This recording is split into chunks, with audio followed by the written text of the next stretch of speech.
এক দশক পর ক্যারিবিয়ানদের বিপক্ষে হোয়াইট ওয়াশের ক্ষত, ক্লিন সুইপের লজ্জা তো আছেই, তবে শুধু মাঠের নাজুক পারফরমেন্সই নয়, ভিন্ন এক কারণে এই সিরিজ ছিল আলোচনায়। চ্যাম্পিয়ন্স ট্রফির আগে শেষ প্রস্তুতি বলে কথা।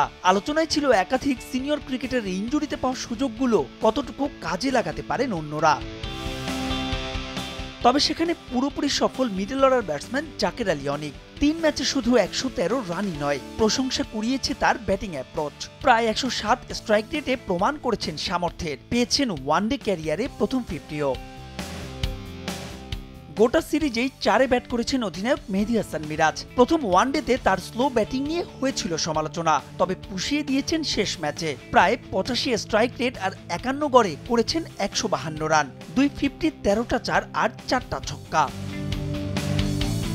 ওপেনিংয়ে সৌম্য সরকার আর তানজিদ তামিম দুজনেই রানের দেখা পেয়েছেন। 3 ম্যাচে সৌম্য 94 আর তানজিদ করেছেন 106। দুজনারই আছে একটা করে 50, তবে 108 স্ট্রাইক রেটে সবাইকে ছাড়িয়ে তানজিদ। বলাই যায় চ্যাম্পিয়ন্স ট্রফির দৌড়ে দুজনেই নিজেদের জায়গা পোক্ত করেছেন।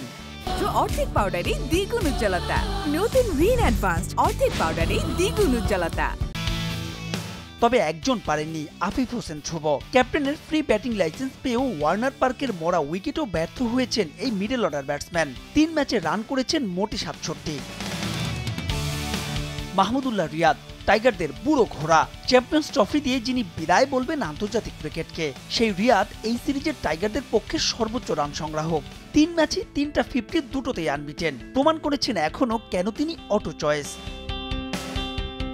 তবে ব্যাটসম্যানদের সফলতায় বোলারদের পারফরমেন্স ছিল ম্লান, তাই তো শেষ ম্যাচে 321 রান করেও তার ডিফেন্ড করা যায়নি। এক ম্যাচে সুযোগ পেয়েও তা কাজে লাগাতে পারেননি শরীফুল হাসান, ছিলেন ব্যয়বহুল। তবে প্রথম 2 ম্যাচে নাহিদ রানা যথারীতি দুর্দান্ত।